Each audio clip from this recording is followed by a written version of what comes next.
Shalom. Mari seberapa banyak yang hadir, kita akan membuka Alkitab kita dari Injil Yohanes pasal yang ke-8. Yohanes pasal yang ke-8, ayat yang ke-30 mulai. Injil Yohanes 8 ayat yang ke-30 mulai, kebenaran yang memerdekakan.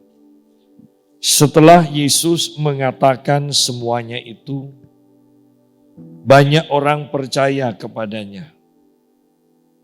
Maka katanya kepada orang-orang Yahudi yang percaya kepadanya, "Jikalau kamu tetap dalam firman-Ku, kamu benar-benar adalah murid-Ku, dan kamu akan mengetahui kebenaran, dan kebenaran itu akan memerdekakan kamu."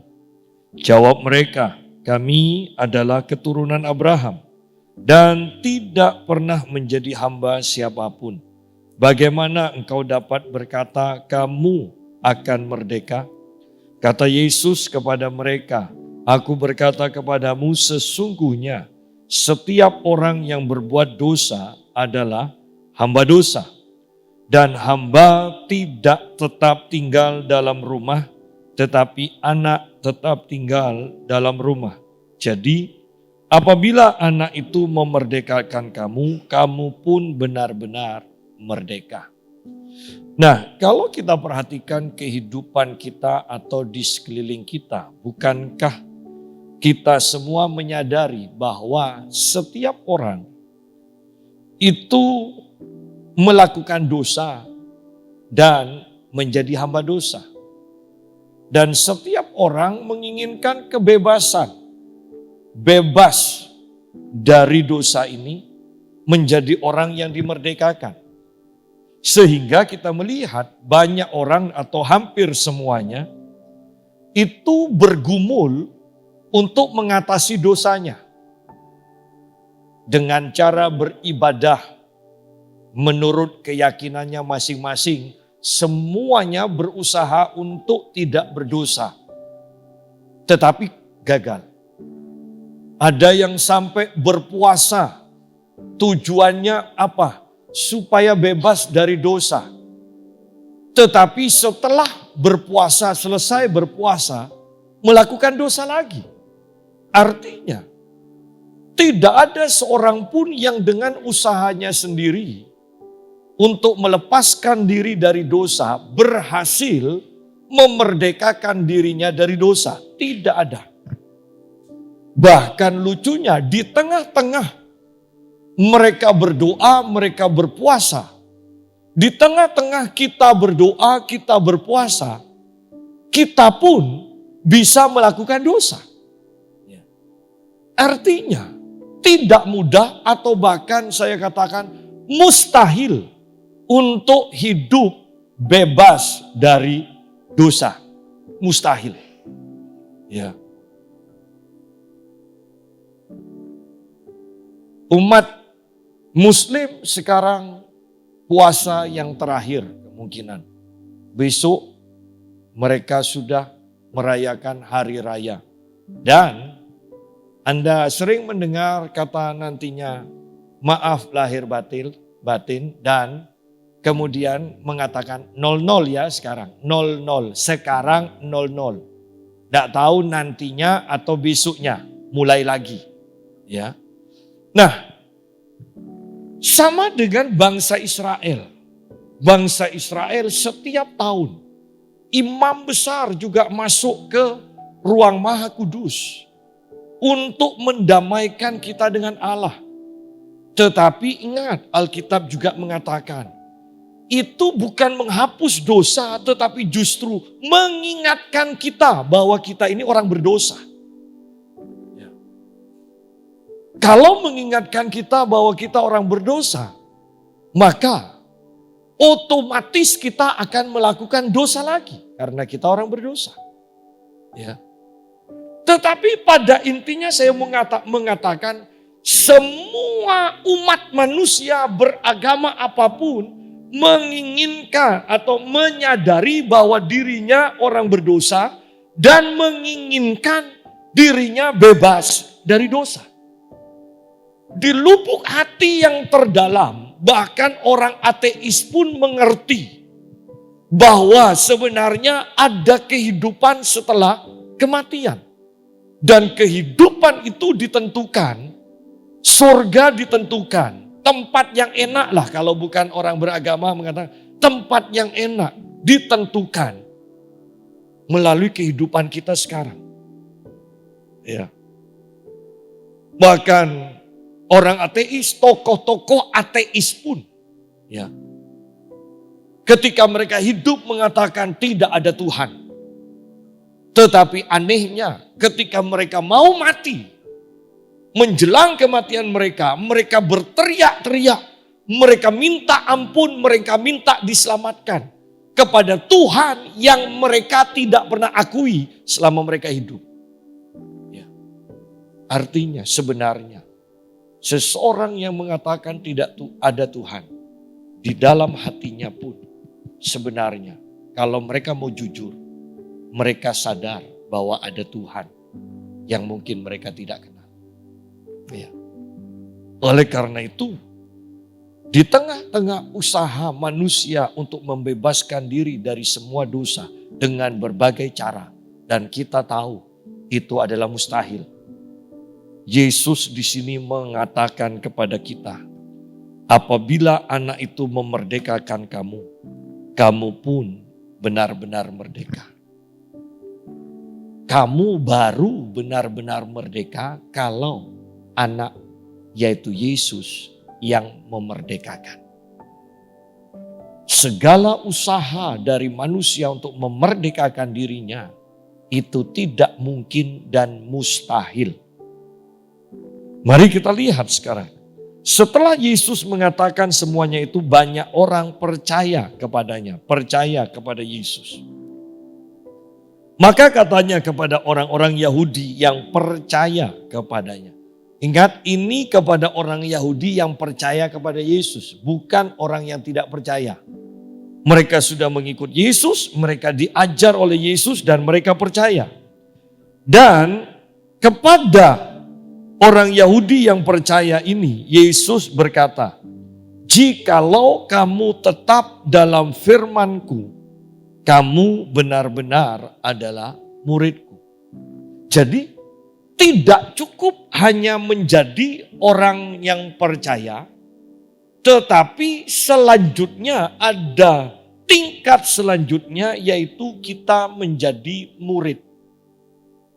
Kata menjadi murid berarti kita bisa membayangkan adalah seseorang yang belajar terus-menerus secara konsisten. Hampir setiap hari belajar terus-menerus, itu adalah murid. Murid adalah seorang yang belajar dan mentaati dan mencontoh guru yang mengajarnya. Lain dengan mahasiswa. Mahasiswa itu tidak perlu mentaati, yang penting bisa menerima pelajaran dari dosennya. Ya. Mereka bahkan kalau bisa saya katakan tidak perlu sopan, tidak perlu penampilan mereka tidak perlu diperhatikan. Buktinya ada yang rambutnya gondrong, ada yang setengah gondrong, ada yang gundul, ada yang hanya seperti pacul di depan, ya bebas. Tetapi kalau murid enggak boleh. Murid selalu diperhatikan, penampilannya diperhatikan, ada keseragaman. Nah itu murid. Mahasiswa tidak. Ya. Jadi murid itu harus sama, pelajaran yang diberikan sama, tingkah laku sikapnya harus sama. Makanya murid selalu ada siap, ya, hormat kepada guru, ya. Itu ada murid, mahasiswa ada, ya. Oleh karena itu kalau kita perhatikan di sini, Yesus mengatakan kepada orang yang percaya, tidak cukup hanya menjadi percaya. Ya. Tidak cukup pada percaya kepada firman yang sudah dikatakan oleh Tuhan dahulu, Tetapi sekarang pun dan yang akan datang. Karena di sini dikatakan, jikalau kamu tetap dalam firman-Ku. Dahulu kita bisa menjadi orang percaya, sekarang belum tentu kita tetap orang percaya. Tetapi yang diinginkan oleh Tuhan Yesus, dahulu engkau percaya, sekarang tetap percaya, dan yang akan datang pun tetap percaya kepada firman Tuhan. Dan ini butuh ketekunan. Ini yang kita juga singgung, bahwa kesetiaan orang benar itu banyak. Tetapi orang yang setia itu sedikit, jarang. Ya, jarang. Kadang bahkan kesetiaan itu lebih dihargai daripada kerajinan. Maksud saya begini, coba Anda yang punya pembantu yang sudah tahunan, kadang kalau pembantu sudah tahunan itu ya, lebih galak daripada orang tua tuannya, anaknya, anak ya. Kalau tuannya punya anak, itu dalam memperhatikan anak itu lebih galak daripada orang tuanya sendiri. Ya. Tetapi toh tuan rumah juga akan membiarkan itu. Kenapa? Sayang, sudah puluhan tahun orang ini setia, enggak keluar masuk, bisa dipercaya. Ya kan? Walaupun bengis kepada anak kita mungkin sudah dimaklumi aja. Ya. Beberapa orang yang saya temui ternyata juga mempunyai pergumulan. Mau dikeluarkan tapi sudah puluhan tahun Pak. Tidak dikeluarkan kok sepertinya lebih berwibawa daripada saya. Pembantu saya ini dititipi sama dari ikut mama saya. Sama mama saya sekarang dititipkan kepada saya. Tapi kok seperti mama saya lantas. Nah, tapi inilah orang setia seperti itu. Lebih disayang walaupun banyak kelemahan-kelemahan. Perhatikan, lebih disayang. Ya. Untuk cari orang yang sama, yang bisa ikut kita puluhan tahun, apalagi zaman sekarang. Semua pembantu itu punya HP, sebentar berhenti. Ada yang ngerayu aja di HP, lepas sudah. Ya, kalau zaman dulu enggak, bahkan rela enggak nikah loh.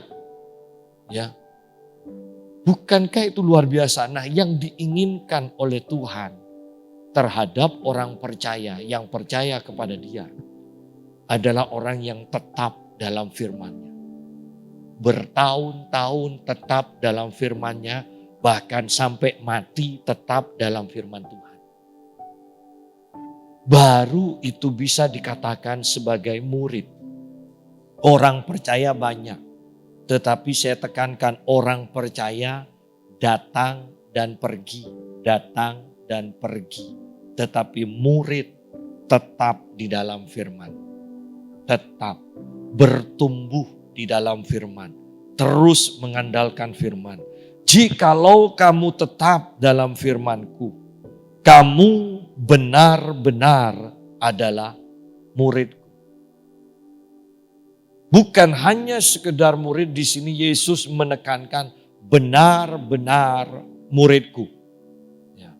Murid yang sesungguhnya membutuhkan ketekunan di dalam mempelajari firman dan mengalami firman. Ya. Bukankah tidak semua orang Kristen, bahkan dari banyak orang Kristen di berbagai gereja, belum tentu dalam satu gereja, belum tentu sepertiga dari jemaat itu adalah murid. Belum tentu. Walaupun tidak mustahil. Dalam satu gereja semuanya orang yang militan dan merupakan seorang murid, merupakan murid yang sesungguhnya. Tetapi yang saya mau katakan secara umum, belum tentu di satu gereja, bahkan sepertiga dari jemaatnya hidup di dalam firman dan tetap hidup di dalam firman. Yang kebanyakan adalah tidak ngerti firman Tuhan, tidak tahu firman Tuhan. Itu banyak. Dan kalau kita tidak punya firman, kita mau bertahan bagaimana di akhir zaman? Saya selalu menekankan banyak berdoa. Banyak berdoa untuk negara dan bangsa kita. Kalau tidak, nyesel. Nyesel nanti ya. Kalau sampai khilafah bisa berkuasa di Indonesia, nyesel. Sebelum itu terjadi, banyaklah berdoa. Doakan Indonesia, doakan Indonesia. Sebab di mana engkau mengusahakan kesejahteraan atas kota itu, maka itu pun menjamin kesejahteraanmu, dikatakan. Ya. Jangan hanya mementingkan diri sendiri, alah yang penting saya cukup, yang penting saya berkelimpahan. Iya sekarang, kalau sampai terjadi pergantian yang menakutkan ini, maka kita dan anak cucu kita, usaha kita, semuanya akan kacau semua. Banyak berdoa. Dan di zaman yang seperti ini yang perubahannya demikian cepat, saya mau tekankan, kalau kita tidak mempunyai firman, maka kita pun akan berubah dengan cepat. Kita harus mempunyai firman, kita harus menghidupi firman. Maka kita akan menjadi orang yang kokoh, sangat kokoh, tidak tergoyahkan. Dan kamu akan mengetahui, mengenal, mengalami kebenaran, dan kebenaran itu akan memerdekakan kamu. Ini berbicara tentang firman yang dihidupkan oleh Roh Kudus, firman pewahyuan. Ini juga berbicara tentang pribadi Yesus sendiri. Karena ketika berbicara kebenaran, Yesus mengatakan, akulah jalan, kebenaran, dan kehidupan. Herodes atau Pilatus sepertinya. Ketika dia mengadili Yesus, kemudian ada lontaran dari mulutnya yang menunjukkan ketidaktahuannya sebenarnya. Dia mengatakan, apakah kebenaran? Seharusnya yang benar, siapa kebenaran? Kebenaran itu adalah pribadi, yaitu Yesus sendiri. Oleh karena itu ketika semua orang berusaha untuk hidup benar, mencari apa itu kebenaran, selamanya tidak ketemu. Bahkan di dalam pengadilan pun kita tidak menemukan kebenaran. Kita menemukan ketidakadilan, kita menemukan ketidakbenaran. Kenapa? Karena pertanyaannya salah. Apa itu kebenaran? Seharusnya pertanyaannya, siapa itu kebenaran? Ketika kita mengenal siapa kebenaran, secara otomatis kita akan hidup dalam kebenaran. Demikian pula seperti yang sering saya katakan, kalau kita menyadari bahwa diri kita orang berdosa, maka dosa itu yang akan kita lakukan terus. Tetapi kalau menyadari diri kita orang benar, maka kebenaran itu yang kita akan lakukan terus menerus. Ya, penting di sini kita memahami ini. Dan kamu akan mengetahui kebenaran, mengalami kebenaran, dan kebenaran itu akan memerdekakan kamu.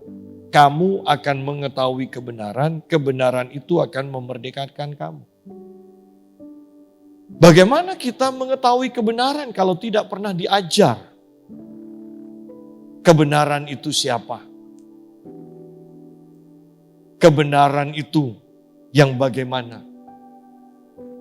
Bagaimana kita mengalami kesembuhan kalau kita tidak pernah diajar tentang firman kesembuhan? Bagaimana kita akan mengalami kemakmuran kalau tidak pernah diajar tentang firman kemakmuran? Bagaimana kita akan mengalami pemulihan kalau tidak pernah diajar firman tentang pemulihan?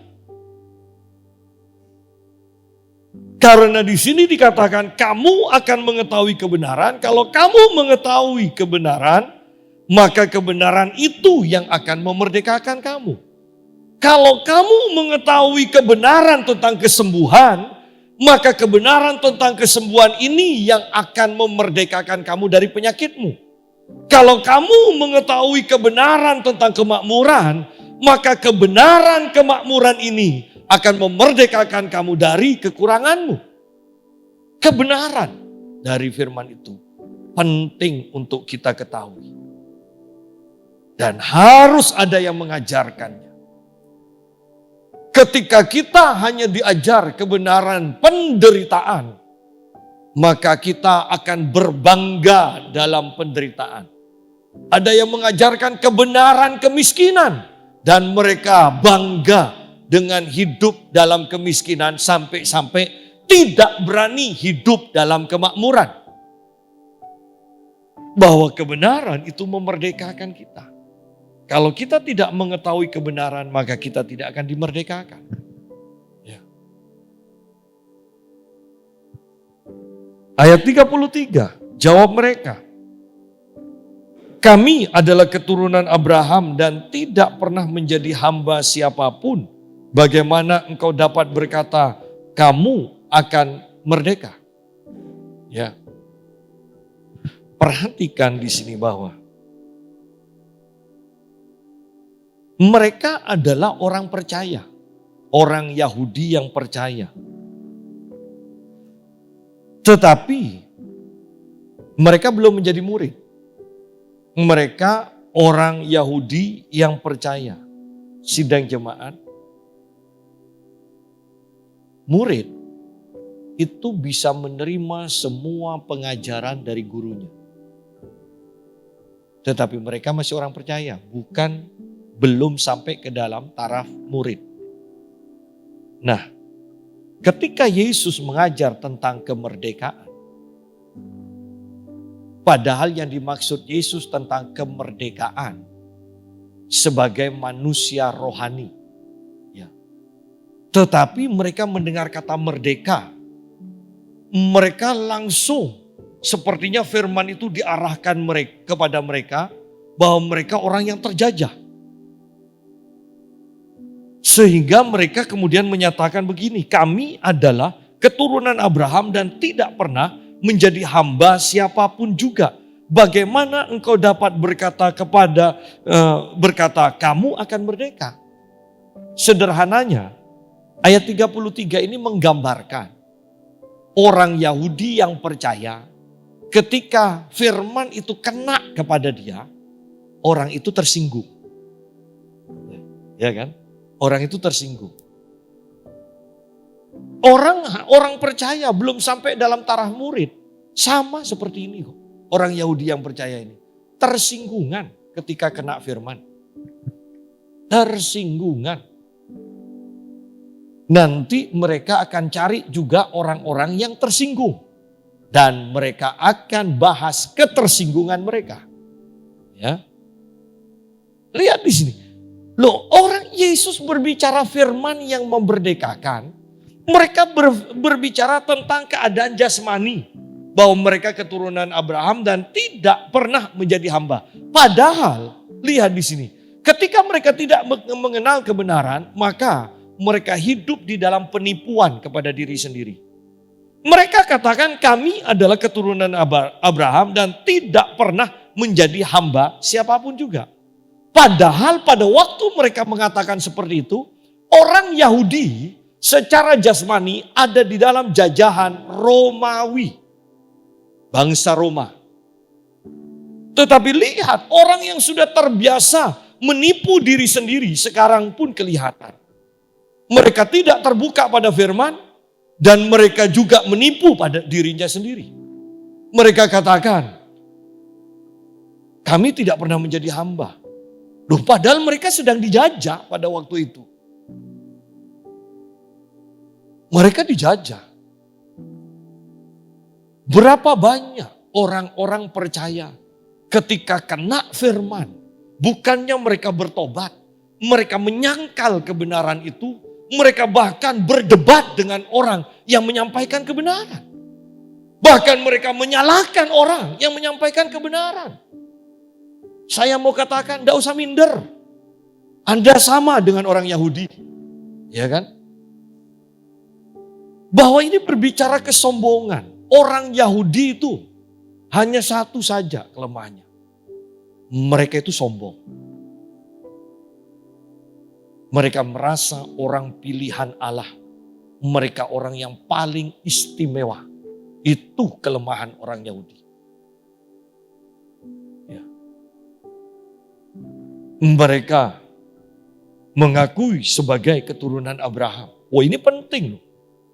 Bahkan agama sebelah rebutan untuk mengakui bahwa mereka keturunan Abraham secara sah. Makanya mereka tidak mengakui Ishak sebagai keturunan Abraham yang sah. Mereka mengakui anak dari hamba itu sebagai keturunan yang sah. Artinya keturunan Abraham ini penting sekali. Itu adalah martabat yang tinggi. Sehingga perlu diperjuangkan. Bahkan orang Kristen pun Allah di dalam firman-Nya mengatakan kita disebut keturunan Abraham. Karena Abraham adalah bapak orang beriman. Ya. Kita bukan menganut ajaran Harun, tetapi kita menganut teladan dari Abraham. Yang saya mau katakan adalah ketika orang-orang tidak memberikan perpuluhan, selalu mereka mengatakan itu ajaran hukum Taurat. Hukum Taurat itu ada di zaman Harun dan Musa. Tetapi jauh sebelum hukum Taurat, Abraham sudah memberikan perpuluhan. Yakub sudah memberikan perpuluhan. Dan teladan kita adalah Abraham karena dia adalah bapak orang beriman. Nah, lihat di sini bangsa Yahudi dalam kesombongannya dia menentang apa yang dikatakan Yesus. Yang jadi masalah adalah Yesus berbicara tentang manusia baru, tentang manusia rohani. Sekarang orang Yahudi membawa itu ke dalam pengertian secara jasmani. Bahkan dalam pengertian jasmani pun mereka menipu diri sendiri. Mereka mengatakan, kami tidak pernah menjadi hamba. Sedangkan pada waktu itu mereka adalah hamba orang-orang atau bangsa Romawi. Ya. Firman Tuhan itu pelita bagi kaki kita.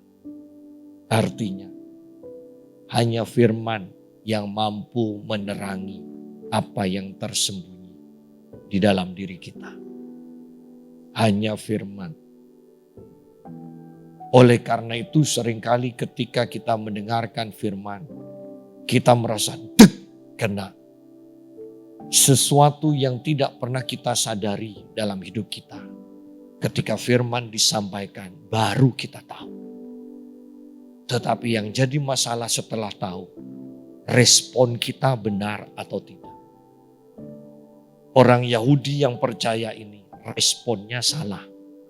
Mereka marah, mereka tersinggung, mereka berdebat, mereka menyalahkan Yesus. Kami adalah keturunan Abraham dan tidak pernah menjadi hamba siapapun. Bagaimana engkau dapat berkata, kamu akan merdeka? Iya. Kata Yesus kepada mereka, aku berkata kepadamu sesungguhnya setiap orang yang berbuat dosa adalah hamba dosa. Kembali, ketika orang Yahudi membawa Yesus ke dalam pengertian yang jasmani itu pun salah. Yesus tidak masuk ke dalam pancingan mereka. Yesus kembali membawa pembicaraan itu kepada hal yang rohani kembali.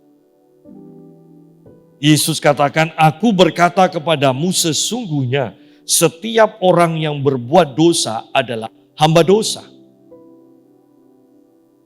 Hanya kebenaran yang mampu membebaskan kita dari dosa.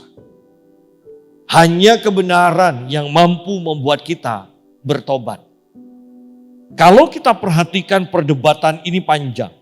Orang Yahudi mengatakan, kami adalah keturunan Abraham. Kalau kita perhatikan ayat selanjutnya, kita lompat dahulu. Ayat yang ke-39. Jawab mereka kepadanya, kepada Tuhan Yesus, Bapa kami ialah Abraham. Kata Yesus kepada mereka, jikalau sekiranya kamu anak-anak Abraham, tentulah kamu mengerjakan pekerjaan yang dikerjakan oleh Abraham. Ya, tidak puas sampai seperti itu, tidak puas. Kemudian ayat-ayat selanjutnya mengatakan begini, ayat 41. Kamu mengerjakan pekerjaan bapamu sendiri, kata Yesus. Jawab mereka, jawab orang Yahudi itu. Kami tidak dilahirkan dari jinah. Bapa kami satu, yaitu Allah. Wow, kan luar biasa. Ya. Kata Yesus kepada mereka, jikalau Allah adalah bapamu, kamu akan mengasihi aku. Sebab aku keluar dan datang dari Allah. Dan aku datang bukan atas kehendakku sendiri, melainkan dialah yang mengutus aku. Lihat bahwa orang Yahudi mengatakan, kami adalah keturunan Abraham. Mereka berdebat. Yesus katakan, kalau kamu keturunan Abraham, kamu tidak akan membunuh aku. Tidak akan berusaha membunuh aku. Kamu akan taat kepada aku. Abraham aja taat. Kalau kamu keturunannya, pasti kamu taat kepada aku. Tidak terima dengan hal-hal seperti itu. Kemudian naik lebih tinggi lagi. Kami keturunan Allah. Wah, itu sudah repot lagi. Dengan bahasa saya, Yesus seakan-akan mengatakan begini. Kalau kamu keturunan Allah, aku sendiri Allah. Nah, bingung kan sudah? Ini mau bacok-bacokan atau bagaimana? Kalau sudah berdebat seperti ini. Kemudian dalam perdebatan itu, Yesus masuk ke yang lebih sensitif lagi. Ayat 44 mengatakan, ketika mereka mengatakan keturunan Allah, Yesus katakan, iblislah yang menjadi bapamu. Dan kamu ingin melakukan keinginan-keinginan bapakmu. Ia adalah pembunuh manusia sejak semula dan tidak hidup dalam kebenaran, sebab di dalam dia tidak ada kebenaran. Apabila ia berkata dusta, ia berkata atas kehendaknya sendiri, sebab ia adalah pendusta dari Bapa dan Bapa segala dusta. Coba lihat, dari awal orang Yahudi ini sudah berdusta. Kami tidak pernah menjadi hamba siapapun. Loh, itu sudah dusta. Dan mereka katakan itu tanpa sadar, merasa diri benar, merasa perkataannya benar. Kenapa? Karena bapak mereka adalah pendusta, yaitu iblis sendiri. Ya. Artinya, tidak cukup hanya perkataan mulut kita dan perasaan kita. Buktikan melalui tingkah laku. Buktikan melalui kegiatan yang kita lakukan. Bahwa kita memang orang percaya. Bahwa kita memang adalah murid Kristus. Bahwa kita adalah orang Kristen. Ya. Buktikan. Bukan hanya sekedar aku orang Kristen. Aku adalah ciptaan baru. Buktikan tindakanmu sebagai ciptaan yang baru. Buktikan bahwa engkau orang Kristen. Kristen artinya adalah Kristus kecil atau pengikut Kristus. Kristus lakukan ini, maka kita juga lakukan ini. Itu namanya pengikut. Ya. Kalau mau lebih gampangnya, ikut-ikutan. Yesus lakukan A, kita lakukan A. Itu ikut-ikutan. Nah, itulah Kristen. Ya. Orang Yahudi mengatakan, kami keturunan Abraham. Kalau keturunan Abraham tidak akan membunuh aku. Kamu kok mau membunuh aku?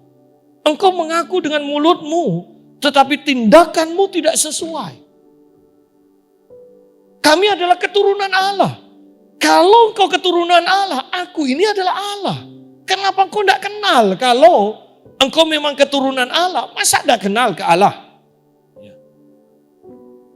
Mana ada anak yang tidak kenal kepada orang tuanya? Ya. Sehingga Yesus katakan di ayat yang ke-43, apakah sebabnya kamu tidak mengerti bahasaku? Sebab kamu tidak dapat menangkap firman-Ku. Sidang jemaat, sederhananya begini.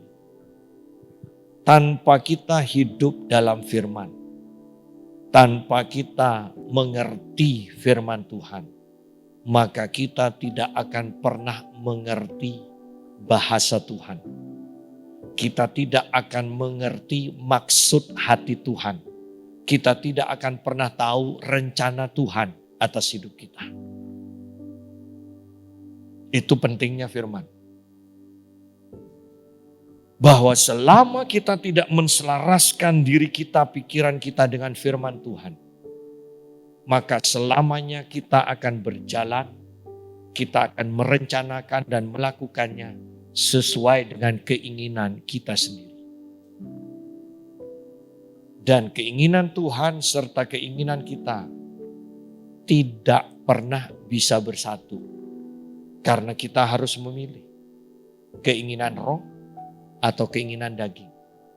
Keinginan Tuhan atau keinginan manusia. Yesus sebagai manusia keinginannya tidak usah mati di atas kayu salib. Tetapi pada akhirnya Yesus menyerah. Biar kehendakmu yang terjadi, jangan kehendakku. Bagaimana kita bisa melakukan atau menjadikan kehendak Allah yang terjadi kalau kita tidak tahu firman Tuhan? Sehingga ayat 43 ini penting. Apakah sebabnya kamu tidak mengerti bahasaku? Sebab kamu tidak dapat menangkap firman-Ku. Selama kita tidak mempelajari firman sungguh-sungguh, maka kita tidak akan pernah bisa membedakan ini suara Tuhan atau suara pikiranku sendiri. Padahal seringkali Tuhan berbicara. Tetapi kita bingung. Lakukan enggak? Ini suaraku atau suara Tuhan? Lebih parah lagi, ada 3 suara. Suaraku, suara Tuhan, suara setan. 2 aja sudah bingung kita. Ketambahan ada yang ketiga. Penting di sini. Biasakan mempelajari firman Tuhan dan hidup dalam firman Tuhan yang tertulis ini. Sehingga ketika Tuhan berbicara di dalam hati kita, kita tahu ini adalah suara Tuhan. Tanpa kita mempelajari firman, hidup di dalam firman yang tertulis ini, ketika Tuhan berbicara, kita tidak akan mengenalnya. Ya. Kembali kita disadarkan bahwa kehidupan orang Kristen itu bukan asal jadi orang Kristen. Bukan. Kehidupan orang Kristen itu adalah kehidupan untuk bertekun di dalam firman Tuhan. Bertekun. Ya. Nah, kembali kepada ayat 35. Dan hamba tidak tetap tinggal dalam rumah, tetapi anak tetap tinggal dalam rumah. Intinya bahwa ketika kita hidup dalam kebenaran, maka kita adalah hamba kebenaran, bukan hamba dosa. Ketika kita melakukan dosa dan terus-menerus melakukan dosa, kita adalah hamba dosa. Dan hamba dosa tidak bisa tinggal di dalam rumah, serumah dengan Bapa. Hanya anak yang bisa tinggal dalam rumah. Artinya apa? Bahwa dosa tidak akan bisa membuat kita itu punya hubungan yang akrab dengan Tuhan. Dosa hanya membuat hubungan kita putus nyambung. Ya, kalau perlu datang, kalau sudah pergi. Seperti itu aja. Tetapi anak kan tidak. Anak ada di dalam rumah. Anak ngumpul bersama Bapa. Ada keakraban. Ada keakraban. Dan ini yang Tuhan Yesus mau kerjakan dalam kehidupan kita. Sehingga dia katakan, jadi apabila anak itu memerdekakan kamu, kamu pun benar-benar merdeka. Benar-benar merdeka dari dosa. Kalau dosa yang menimbulkan penyakit, maka berarti ketika kita benar-benar merdeka dari dosa, kita juga akan dimerdekakan dari penyakit. Kalau kemiskinan itu disebabkan karena dosa, maka ketika kita dimerdekakan dari dosa, maka kita juga dimerdekakan dari kemiskinan. Jadi apabila anak itu memerdekakan kamu, kamu pun benar-benar merdeka. Ada orang yang merasa merdeka padahal tidak merdeka. Di sini dikatakan benar-benar merdeka. Tetapi yang harus diperhatikan juga bahwa kemerdekaan ini bukan usaha kita sendiri. Bukan. Di sini jelas dikatakan anak itu Yesus yang berinisiatif untuk memerdekakan kita. Inilah yang disebut anugerah. Sehingga kalau kita perhatikan di sini, kemerdekaan kita dari dosa itu akan membuat kita semakin rendah hati di hadapan Tuhan. Kenapa? Karena ini bukan hasil pekerjaan kita. Ini hanya anugerah, ini hanya pemberian, ini karya pribadi yang lain untuk kita. Kita dimerdekakan.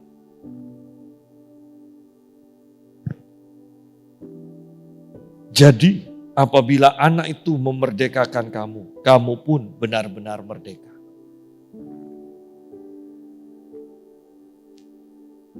Kita hanya memakai kemerdekaan kita untuk membangun manusia roh kita selanjutnya. Kemerdekaan. Banyak orang ingin merdeka. Bahkan orang-orang yang tanda kutip sakti. Tubuhnya sendiri seakan-akan itu memenjarakan. Sehingga mereka kemudian ada yang mutih, ada yang sampai tidak makan. Tujuannya apa? Supaya moksa dikatakan. Rohnya terbebas dari tubuhnya. Arti yang sederhananya, mereka ingin mati. Walaupun pengertian mereka tidak sampai ke sana. Mereka pikir mereka akan mengalami kejayaan di alam roh dan sebagainya. Ya. Tetapi pada intinya, lihat di sini. Bahkan orang yang berusaha hidup benar pun, hidup suci pun. Dan orang-orang katakan, wow itu orang suci. Itu pun masih merasa belum merdeka. Sehingga hanya Yesus yang mengatakan, kamu benar-benar merdeka. Sudah nikmat. Merdeka itu bebas dengan tubuh kita. Bebas. Orang lain mau katakan apa, kita tidak peduli. Kita hanya hidup berdasarkan firman Tuhan yang kita percaya. Bebas. Loh, orang yang hidup menurut kata orang itu tidak bebas loh. Tidak enak. Terikat. Orang yang mengukur dirinya untuk menjadi sama seperti orang lain juga tidak bebas. Ya. Kebebasan hanya ada di dalam kebenaran. Yaitu ketika anak Allah Yesus yang adalah kebenaran itu memerdekakan kamu. Maka kamu pun benar-benar merdeka. Bukan karena puasa. Bukan. Ya, bukan karena puasa. Berpuasa sebulan kemudian merasa wow sudah jadi orang benar. Tidak. Bahkan saya punya kakak kelas dulu sekolah Alkitab. Berpuasa berpuasa. Selama sekolah di sekolah Alkitab, dia puasa sampai lulus. Dan ini bukan SES, ini STAS. Lulus. Toh dipikir dengan mereka dia berpuasa seperti itu akan jadi orang yang hebat, diurapi, dan luar biasa. Ternyata tetap tuh jadi pendeta biasa-biasa aja. Kenapa? Karena yang memerdekakan, karena yang mempercayakan pengurapan, itu bukanlah diri kita sendiri, tetapi sepenuhnya Tuhan. Bukan karena kita hebat, tetapi karena kita mempelajari firman, mengerti firman, mengalami firman, maka firman itu yang akan memerdekakan kita. Firman itu yang mendatangkan pengurapan dalam kehidupan kita. Ingat, bukan karena kita berusaha, tetapi karena anugerah. Jadi, apabila anak itu memerdekakan kamu, kamu pun benar-benar merdeka. Tidak perlu ditambahi dengan usaha kita. Terima saja kemerdekaan dari Tuhan. Yesus sudah mati bagi kita, bukan untuk menanggung dosa kita bersama kita. Yesus mati untuk menanggung dosa kita sendirian di atas kayu salib, bukan bersama kita. Dan Yesus memberikan kebenarannya kepada kita. Terima kebenaran, maka kamu benar-benar merdeka.